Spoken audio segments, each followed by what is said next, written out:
Beatles, Queen, Beach Boys, you know, like Danzig. When you hear it, you're just like, yeah.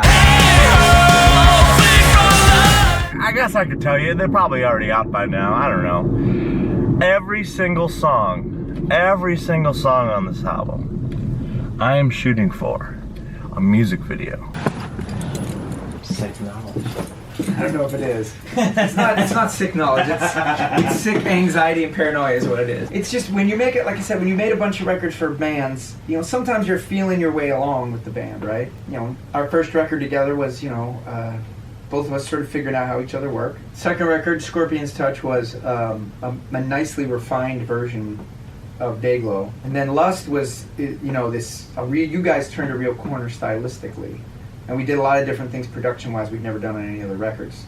And so it was a really, like, you know, I feel like it opened a new door or whatever for the band. So it was a very different thing. And whenever you have a record where you feel like, you know, you keep, we'll put it this, we'll use it like going up, but I don't know if it's even going up. It's just going different places. But when I feel like there's such a major step and shift between Scorpion and Lust that it's hard. The follow-up to a record that was like, oh wow, we really changed a lot. The follow-up to that is hard. Oh, we can do it. It's easy. It's not easy, but we can do it. As a band changes, this happened to me for Green Day when I was a kid.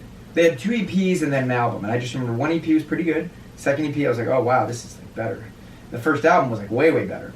But Kerplunk was like a light year beyond any of that early stuff. And then I remember Dookie. Oh. Dookie's a big one, right?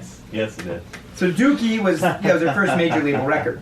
I remember when Dookie came out, I was a giant Green Day fan because I loved, you know, everything up to there.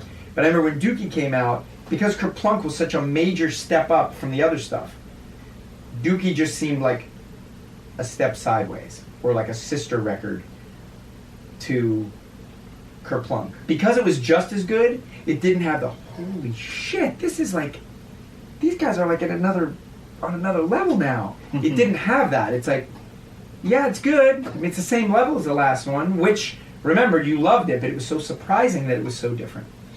And that's why when you make a record for a band that you feel like is a major step away from all their other stuff, the record after that is hard, because most bands don't put out 2 records in a row that are major departures. And this one is no exception to that.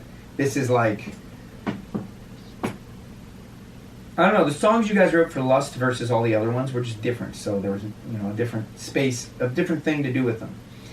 And now this one is kind of a hybrid of different things. Mm-hmm. But I'm struggling. I haven't found it yet, what the identity of this record is. You got to make the record that works for you, that makes you happy, and then, because if you really believe it in the record with all your heart, that means that's a lot. That's a big deal to me, to an audience.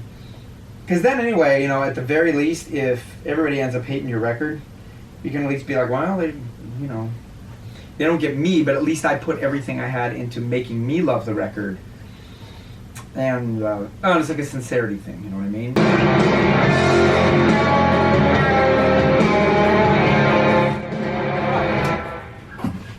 I'm getting a picture. Well, what are you going for? Like, I just want the guitars to rip your face off. I just want this record to really, for people to be like, oh shit, it's all about guitars. The guitars will make it sound super rockin'. Get more crunchy, or I added some mid-range to make the growl of the guitar be more obvious. Yeah, they're not brighter. In fact, I actually reduced the brightness and added more mid-range. Is what I did. I put on. experiment or mint.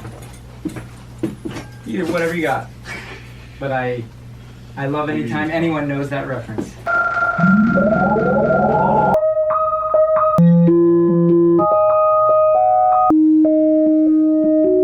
I'm not convinced that's right, but...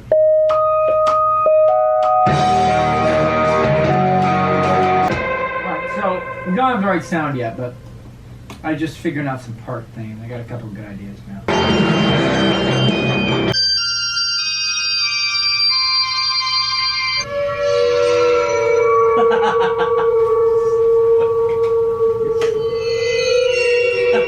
That's cool, right? 10 12:42 p.m. Monday, September 3rd, 2018. Me and Hogue, we were focusing on spooky synthesizer keyboards and epicness all day. Highly influenced by John Carpenter, Goblin, just like orchestratic kind of motifs and just, you know, the horror, spookiness, you know, but like serious and like, there's some stuff on this, guys. You're gonna be like, I feel like just like this, just, you know, scared or like, just like, whoa, that's freaky, but it's like a good freaky, you know what I mean, Gene? It's a good freaky. That happens, and there's just like really great stuff going on, you know. Feels good to hear it, you know. Beatles, Queen, Beach Boys, you know, like Danzig. When you hear it, you're just like, yeah, you know. So we're aiming for that, you know, rockin' fucking guitars, spooky fucking synthesizers, heavy drums, fucking heavy bass, you know, brutal fucking lyrics. Oh my god, the lyrics on these things are fucking insane. Hope you guys dig it, because I know I do.